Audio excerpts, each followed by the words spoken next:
A landmark conference celebrating the empowerment and historic role of women in Tibetan Buddhism has concluded in Dharamshala, marking a permanent shift in the spiritual and administrative landscape of the tradition.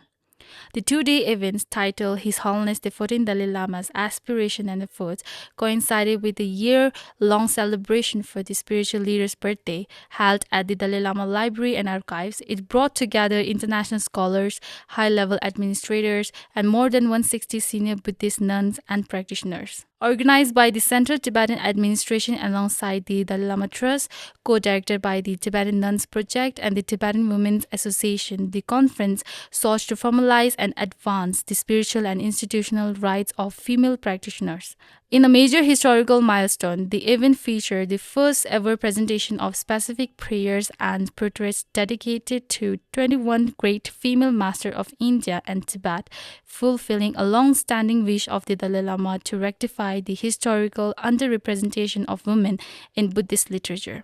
Speaking at the closing ceremony, Sikyong Pemba Sring credited His Holiness the Dalai Lama's visionary leadership for the survival of Tibetan culture identity, highlighting the institutionalization of the Geshima degree, equivalent to a doctorate in Buddhist philosophy, as a pivotal reform for gender equality. Concept of Geshima, even the word Geshima, was coined by His Holiness. Geshe Thupte Jimba, the long-time English translator for the Dalai Lama, further emphasized the profound impact these shifts are having on traditional monastic structures. Concept of Geshima, even the word Geshima, was coined by His Holiness, and Buddhism has flourished in Tibet for over 1,000 years, and in that entire history, there were no Geshemas.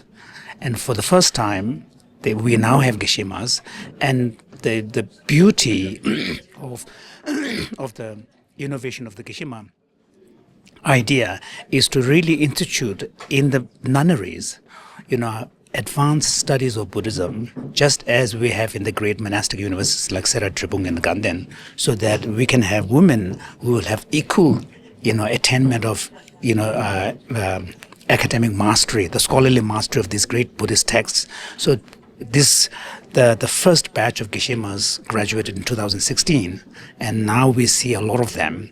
And this is really a chance for everybody to come together and learn from experience. Ms. Yuru Ogutang, a member of the Tibetan Parliament in Exile and director of the Tibetan Nuns Project, outlined how the insight generated over the 2 days will actively reshape future education. So His Holiness has made it possible. I mean, there was, before 2016, there were no Geshemas. And now we have so many Geshemas. There are about 120 plus Geshemas. And now this conference is really looking at how the Geshemas and other Tibetan Buddhist nuns can move forward and kind of implement what they have learned, whether it's through their own inner kind of, meditation, contemplation, or working within the community, both in Tibetan community, national community, international community. So we are here to explore how the Tibetan Buddhist nuns can not only be preserving the ancient Indian Nalanda tradition, but also learning, modern, modern way of looking at it, kind of combining Buddhism with science and understanding, and also kind of engaging how they can engage further with the world and kind of take Buddhism beyond the Tibetan community. The event provided unique clarity. Geshima Namdwe Phuntsok explained that the platform resolved long-standing theological doubt and offered fresh perspectives on managing daily monastic lives and modern challenges. We don't have any reason to wait to some good ground and some stage. We should go there and we should stand for something like Buddha Dharma and benefiting for the sentient beings. And also this time, so many, the professor like Geshe Thupte Jimba and Geshe Lhagdola, and so many nuns, I can say also they are really professor, because they already have good experience on every Tibetan Buddhism between more about 20 years. So that's why I got a lot of lesson from the how nuns and how Geshima give speech in this time, and how they preparation for the presentation.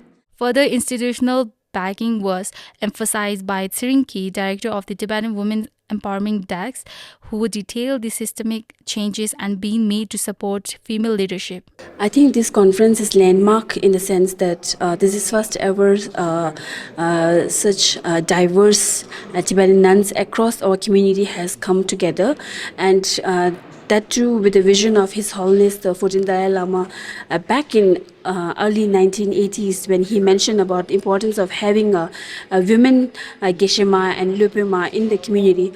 Therefore, I think it is our responsibility for the organization who are working towards the issue of women empowerment or towards the issue of social justice to really take the cognizance of the fact that how we can work together in terms of empowering the existing Geshemas capacities, and also how we can strengthen our monastic space, especially in nunneries, to produce more leaders or to cultivate more future leaders in our community. The assembly heard from 23 distinct speakers, including 7 recognized Geshimas, attendees including 70 fully qualified Geshimas from across India and Nepal, alongside 90 senior nuns, monastic professors, and scholars. CTA officials concluded that the high turnout and rigorous debates signal a permanent transformation, creating self-sustaining leadership roles for a new generation of Buddhist women.